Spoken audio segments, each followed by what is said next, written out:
மக்களை வணக்கம். நான் உங்கள் கோடங்கி. பரபரப்பான ஒரு விழா ஒன்று நேற்றைக்கு நடந்துச்சு. அது என்ன விழா அப்படின்னா, பாக்கியராஜ், திரைக்கதை மன்னன் பாக்கியராஜோட 50வது ஆண்டு விழா. 50வது அந்த திரையுலகில் நுழைந்த ஒரு 50 ஆண்டு பொன் விழா ஆண்டை வந்து ஒரு தனியார் நிறுவனம், ஒரு யூடியூப் சேனல் வந்து அதை கொண்டாடினாங்க. கலாட்டா அந்த நிறுவனம். எல்லா ஆளுமைகளும், திரை ஆளுமைகளும் அங்கே வந்திருந்தாங்க. அதிகபட்சமாக உச்சபட்ச நடிகராக இருக்கிற சூப்பர் ஸ்டார் ரஜினிகாந்த் அந்த விழாவில் கலந்து கொண்டது தான் ஹைலைட்டாக பார்க்கப்பட்டுச்சு. எல்லாரும் வந்தாங்க. என்ன இவர் வந்ததில் என்ன ஸ்பெஷல் அப்படின்றீங்களா? அதாங்க மிகப்பெரிய ஸ்பெஷல்.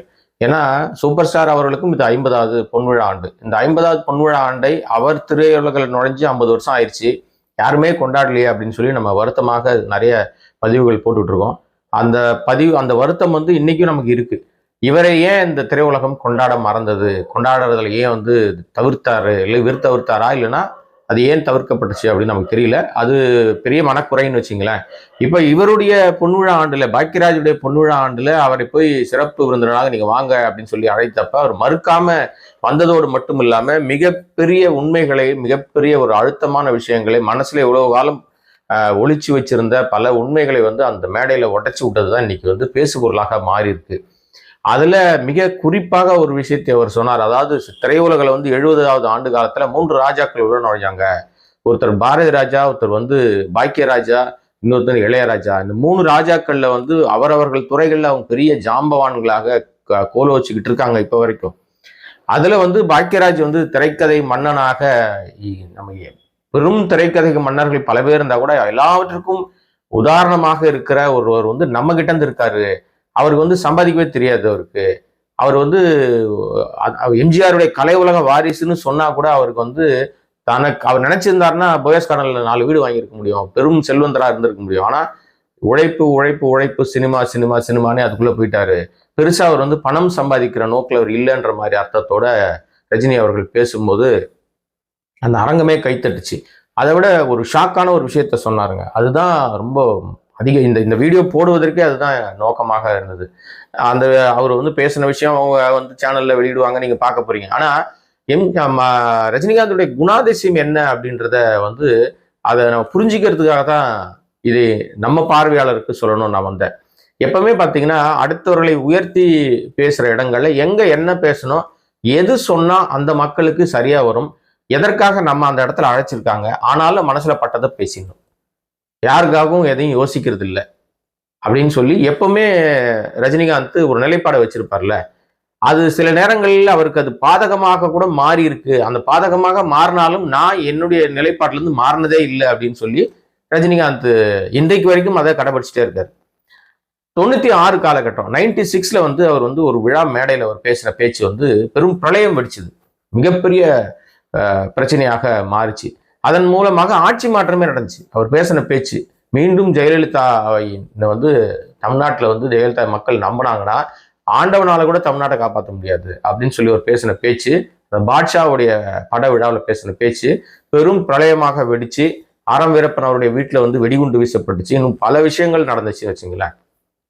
சம்பவங்கள்லாம் நடந்து முடிஞ்ச பிறகு அந்த தேர்தலில் அதிமுக படுதோல்வியை சந்தித்தது, திமுக வெற்றி பெற்றுச்சு. ஆனா இவர் வந்து திமுக பிரச்சாரமா பண்ணாரு ரஜினி இல்ல. ரஜினிகாந்த் சூழ்நிலையை சொன்னார். 91ல இருந்து 95 96 தேர்தல் வரைக்குமான முதல் முறையாக ஜெயலலிதா சிஎம்மா உட்கார்ந்த போது அவர் ஏற்படுத்தின அந்த மிகப்பெரிய அட்ராசிட்டியும், இந்த தமிழ்நாட்டு மக்களை, குறிப்பாக சென்னை நகர மக்களை அவங்க படுத்தின பாடம் இருக்கு பார்த்தீங்களா. அப்பெல்லாம் இந்த மாதிரி மேம்பாலங்கள்லாம் கிடையாது, அவ்வளவு கொடூரமா இருக்கும். அந்த மாதிரி ஒரு அடக்குமுறையை வந்து பார்த்து ஏன்னா பக்கத்திலே இருந்தார் ரஜினிகாந்த். அவருக்கு அவ்வளவு டார்ச்சர். பல நாள் அவரை நடக்க விட்டுருக்காங்க இந்த அம்மா. கேட்டா வந்து புரோட்டோகால், முதல்வருக்கான புரோட்டோகால், நீங்க எந்த காரும் உள்ள போக முடியாது, நடந்து போ அப்படின்னு அவமானப்படுத்தி மிக மோசமான நிலைக்கு தள்ளப்பட்ட அந்த விஷயம் உள்ள ஆழ் மனசுல நம்மையே இப்படி நம்ம வந்து சூப்பர் ஸ்டாரா இருக்கோம், எல்லா மக்களுக்கும் அறியப்பட்டிருக்கிறோம், நம்ம பிரபலமா இருக்கிற நமக்கே இந்த நிலைன்னா சாமானியனுக்கு இந்த அரசாங்கம் எவ்வளவு டார்ச்சர் பண்ணணும்னு சொல்லி உணர்ந்ததுனாலதான் அவர் அந்த வார்த்தையை வந்து 96 காலகட்டத்தில் பேசினார். தேர்தலுக்கு முன்பாக நடந்த அந்த விழாவில் பேசினார். ஆரம் வீரப்பன் பதவி பறிக்கப்பட்டுச்சு, அதெல்லாம் நிறைய நடந்துச்சுன்னு வச்சுங்களேன். ஆனால் இந்த சம்பவத்துக்கு முன்பாகவே ஒரு சம்பவம் நடக்குது 95ல நம்ம சிவாஜி கணேசனுக்கு செவாலியா விருது வந்து வெளிநாடு அரசாங்கம் கொடுத்துச்சு.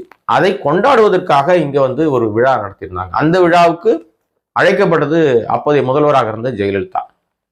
முதல்வரை மேடையில வச்சுக்கிட்டே இவர் என்ன பண்ணிட்டாருன்னா, நம்ம ரஜினிகாந்த் அவர்களே நன்றி உரை சொல்வதற்காக கூப்பிட்டப்ப எல்லாருக்கும் என்னன்னா பேசிட்டு சில வார்த்தைகளை அவர் சொல்லிவிட்டார் என்று அவரே சொல்றாரு. அதை நான் கொஞ்சம் கோபமா பேசிட்டேன், முதல்வர் மேடையில் இருக்காங்கன்றதுக்காகலாம் யோசிக்காம யதார்த்தமா என்ன பண்ணணுமோ, சிவாஜி கணேசனை இந்த நாடு நம்ம எவ்வளவு தவறு விட்டுட்டோம், நம்ம எப்படி இது பண்ணிட்டோம்னு சொல்லி பேசும்போது ஒரு சில வார்த்தைகளை நான் அதிகமாக பேசிட்டேன். அதுக்குதான் பெரியவங்க அந்த காலத்திலே சொல்லுவாங்க, கோபத்துல கோபம் ஒரு கட்டத்துல மறந்துடுவோம், பட் கோபத்துல பேசுற வார்த்தைகளுக்கு மறக்கவே மாட்டாங்க அப்படின்னு சொல்லுவாங்க. ஆனா அவர் எப்படி சொன்னார்னா, கோபத்துக்கு ஆயுசு கம்மி, ஆனா கோபத்துல பேசுற வார்த்தைக்கு ஆயுசு ஜாஸ்தி. அதாவது என்ன அர்த்தம்னா, கோவப்பட்டா டக்குன்னு அது தணிஞ்சிரும்.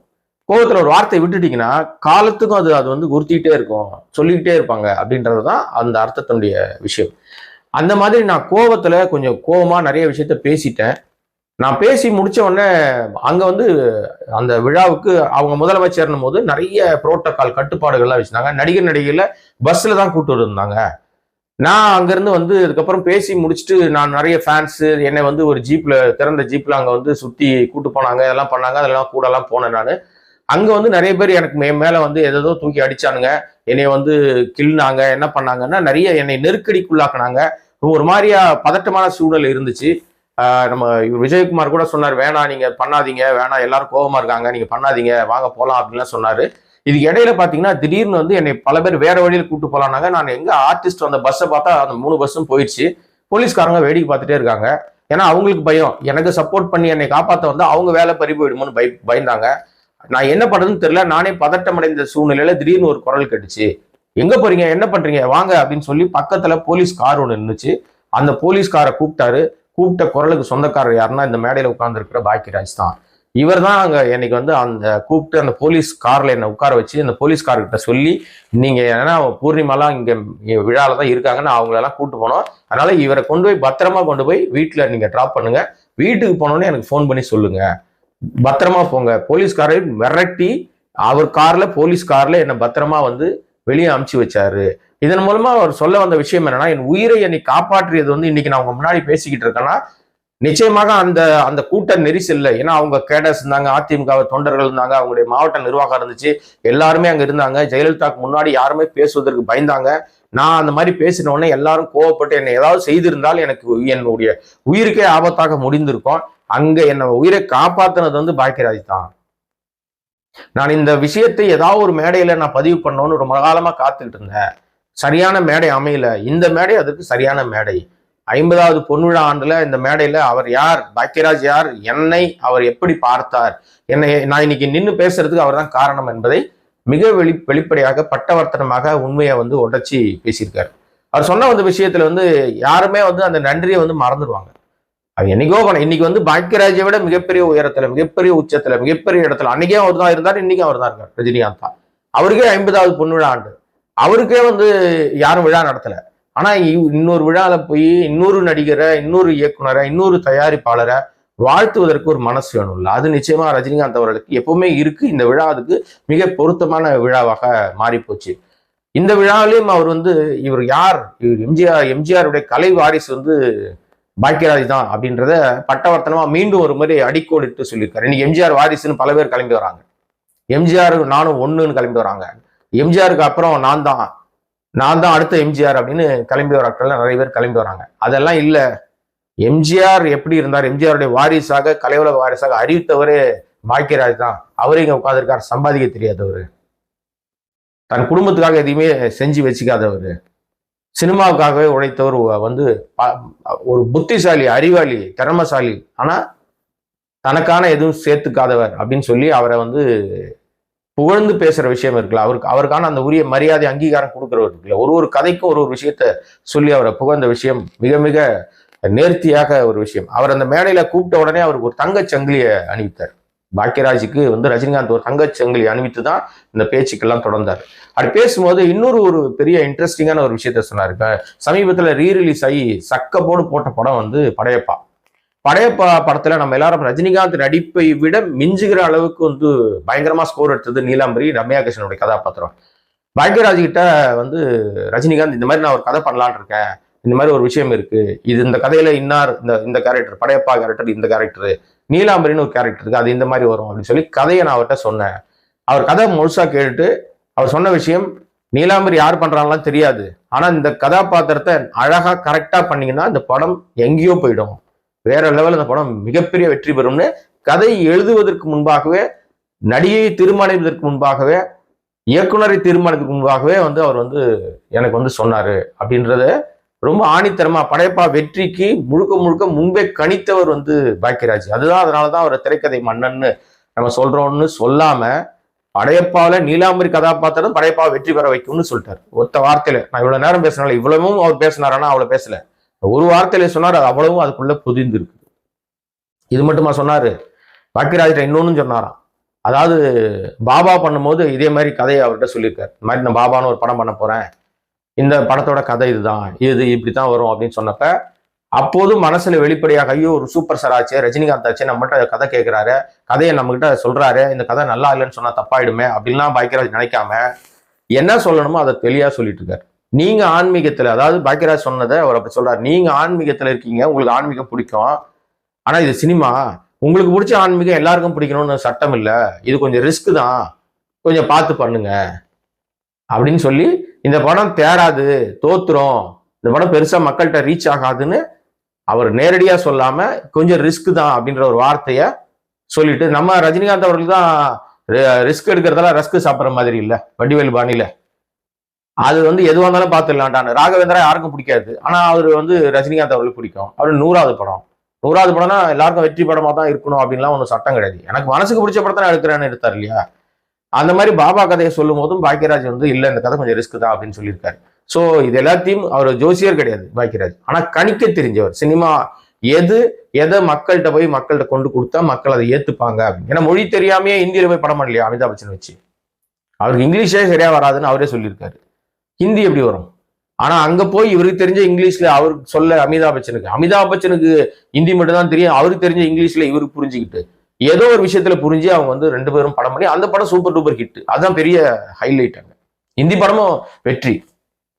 இப்படியாக வந்து அந்த பொன்விழா மேடையில் ரஜினிகாந்தனுடைய அந்த பேச்சு, ரஜினிகாந்துடைய அந்த வாழ்த்து, ரஜினிகாந்த் பாக்யராஜை புகழ்ந்த விஷயம் இன்னைக்கு இண்டஸ்ட்ரி முழுக்க அது பேசு பொருளாக மாறி இருக்கு. இது ரஜினிகாந்துடைய குணம். யாரா இருந்தாலும் பாராட்டணும்னு மனசுல வந்துச்சுன்னா பாராட்டிடுவாரு, யாரா இருந்தாலும் அவங்க பண்ற தப்புனா அந்த மேடையிலே போட்டு உடைச்சிடுவார்.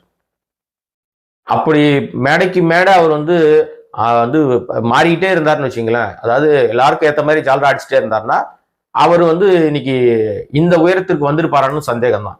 அவருடைய இயல்புலயே நான் இப்படிதாங்க, நான் எல்லாத்துக்கும் எல்லா நேரங்களையும் என்னால வளைச்சு கொடுக்க முடியாது, நான் மனசுல பட்டத்தை உடைச்சி விட்டுருவேன், யாராக இருந்தாலும் உடைச்சி விட்டுருவேன். ஏன்னா இதே கருணாநிதி அவர்கள் வந்து முதல்வராக இருக்கும்போது அவருக்கு ஒரு பாராட்டு விழா நடத்துது, பாச தலைவருக்கு பாராட்டு விழான்னு ஒரு பாராட்டு விழா நடத்துறாங்க. அந்த பாராட்டு விழாவில் முதல்வர் பக்கத்துல, கருணாநிதி பக்கத்துல ரஜினிகாந்த் தான் உட்கார்ந்து இருக்காரு.